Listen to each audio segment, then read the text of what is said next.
mature enough, usually is what it is.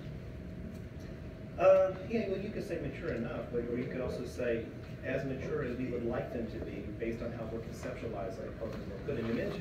You know, and so Mature enough for the program, it may not be age appropriate. yeah, absolutely, absolutely. So if you, it's one thing to put a child into a preschool classroom where all the furniture is preschool sized. And it would be silly looking to put a child in a preschool classroom where all the furniture is adult sized.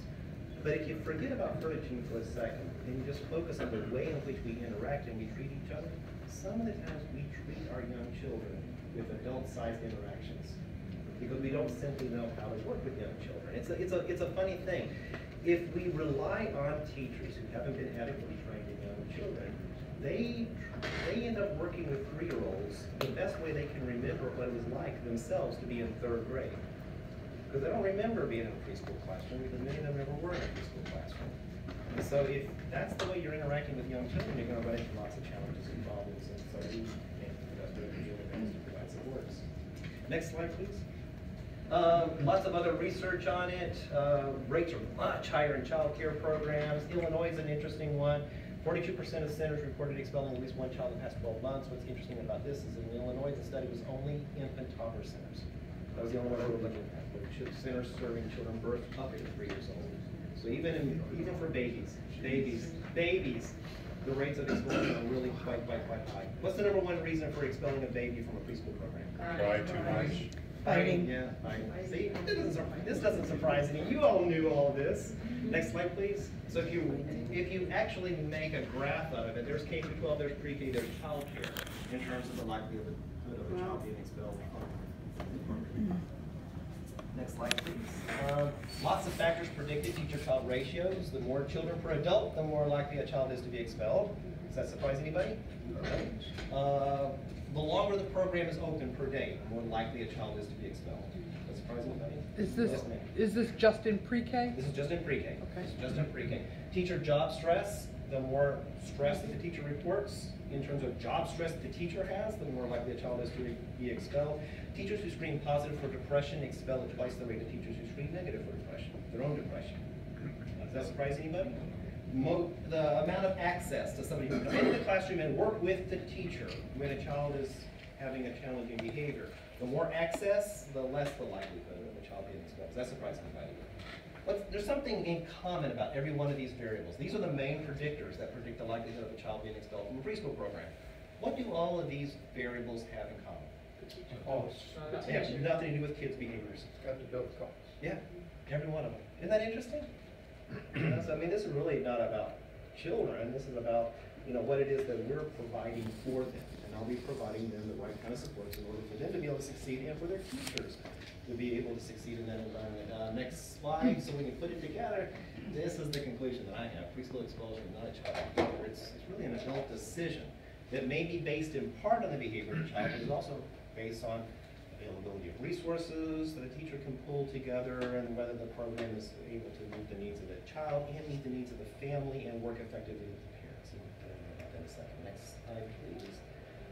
So we at Yale, we love our preschool teachers. Here's this cartoon. The card is slightly larger than normal, but that's because you're a preschool teacher.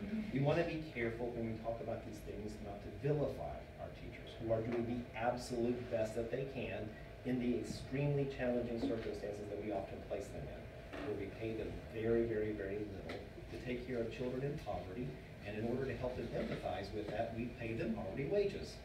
And that's basically the position that we oftentimes put our teachers in. And then on top of it, don't give them the supports they need in order to succeed, even the supports that would normally be available if that teacher were in a public school building.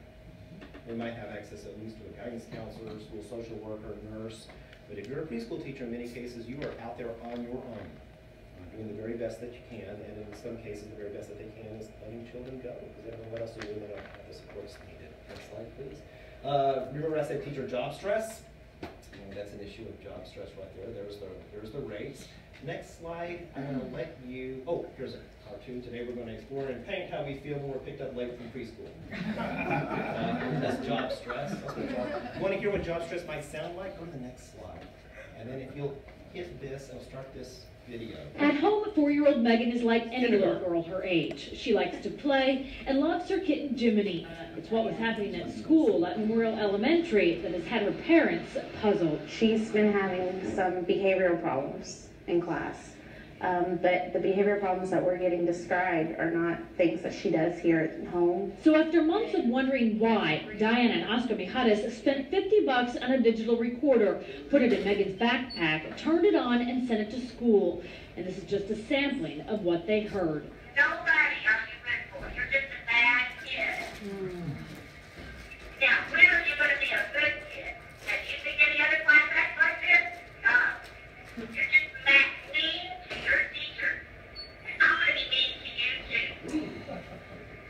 Everybody understands that. You're mean to me, so I get to be mean to you. You're just stupid kid. I swear to God. I was in shock and I couldn't believe it. The couple was stunned. This was a veteran teacher talking to 4- and 5-year-olds and sometimes singling them out. Sure, you don't hang out in the halls, Emil, and you don't act stupid. They took the recording to the principal, who in a statement to us called the comments, quote, reprehensible and totally unacceptable. He writes he immediately removed the teacher from the classroom and reassigned her as the investigation continues. But Megan's parents say the district has an obligation to keep this from continuing. I really don't feel like she should be teaching anymore. So that's what job stress might sound like. You know, and this is a kindergarten classroom. Does this happen in Texas? Yes. Does this happen in Maine? Yeah. Does this happen in Connecticut? Does this happen, name your state? Yeah, this happens. And when teachers don't have the amount of support that they need, in some cases they start to resort to very stressful reactions. We all can become stressful in whatever job that we're doing. And when we're stressed out, sometimes it negatively impacts the work that we're doing, and in this case, the work that these teachers are doing is working with young children. So it's going to impact them too. Next slide. Parent-provider connections. I can tell you this, I have never seen a child expelled from a preschool program if the parent and the teacher knew and liked each other. Anytime that I've ever seen the parent and the teacher knew and liked each other, that child does not get expelled. So then the question becomes, how do we make sure that we are able to harness that protective power of parents and teachers actually having a strong connection? Here is a child with mom, and right here, and then there's a stranger, and the stranger wants to hold the child. Here's mom, stranger wants to hold the child, and the child is looking at mom and wanting to go back to this. You've seen this before, right? Next slide. You've seen this before? Next slide. Have you seen that before? Next slide. When you think about things like stranger anxiety, how many people have been around toddlers, like 18 months? Most people. So when you have a young child, and the young child, a toddler, is with mom or dad or some other familiar person, and they see a stranger, like say you could be the stranger. The child is here, and the child sees the stranger, and the child looks at the stranger and realizes, oh, this is somebody I don't know. What does the child do at that point? The child will typically turn around and look right at the parent, like intently, right at the parent, to see what your reaction is, to see what how is the parent looking at you. And that child doesn't know whether you are safe or unsafe or scary or harmful, but I'm going to take mine, and babies are so good at it. And the reason why is if they weren't good at it, they would not survive. That's how babies learn what's safe and what's scary, what I can do, what I shouldn't do, by focusing intently on the adults that they care about and reading those emotional states really fast and then absorbing those emotional states into themselves. Well, when a baby is laying in a crib and the baby starts crying, and then the parent comes and picks up the baby, does the parent pick up the baby and then just hold the baby? No. The parent typically moves at the same rate that the baby is moving at. And then the parent slowly calms down, and then over time the baby calms down too with the parent, because the baby starts mirroring the emotional state of the parent.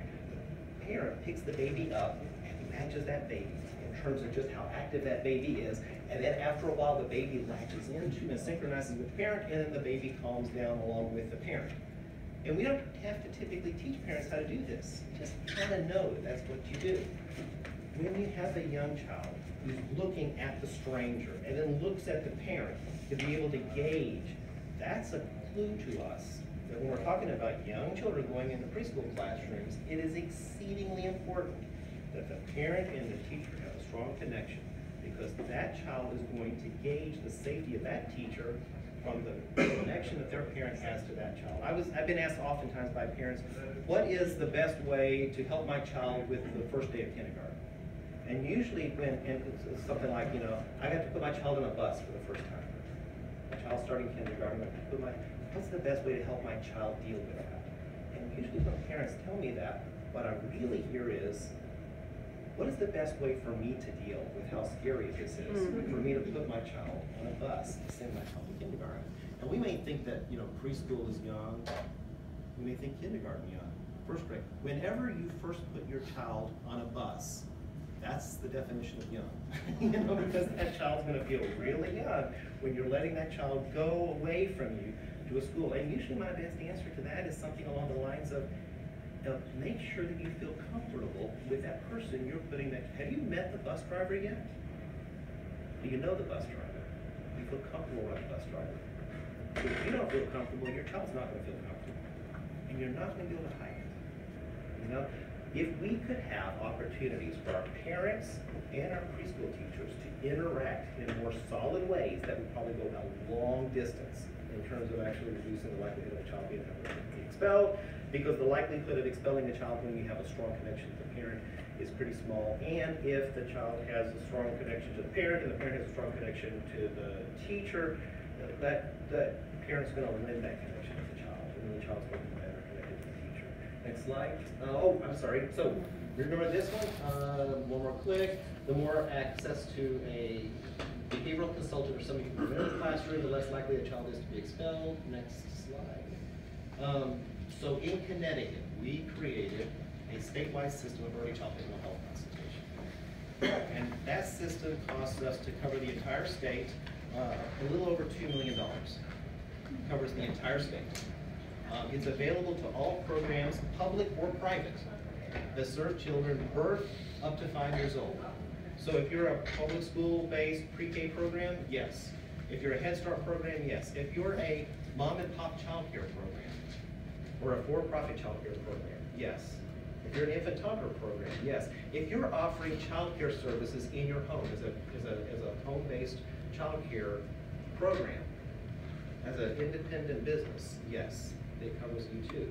And so any program, public or private, that requests somebody who can come into the program and assist with a child who has a challenging behavior is able to get this free of charge to the program. All paid for by the state of Connecticut through our state Department of Children and Families, which is our child protection agency. So our state child protection agency sets aside about $2.6 million a year just specifically for this program. It's classroom-based. When I talk about these kind of programs, the consultant comes in and coaches and works with the teachers. What happens is not the consultant coming in, and these are all master's level mental health providers who have specialized training in how to work with young children and how to work with teachers, and how you work through a teacher. They don't come into the classroom and pull the child out and do some mental health magic in the hallway.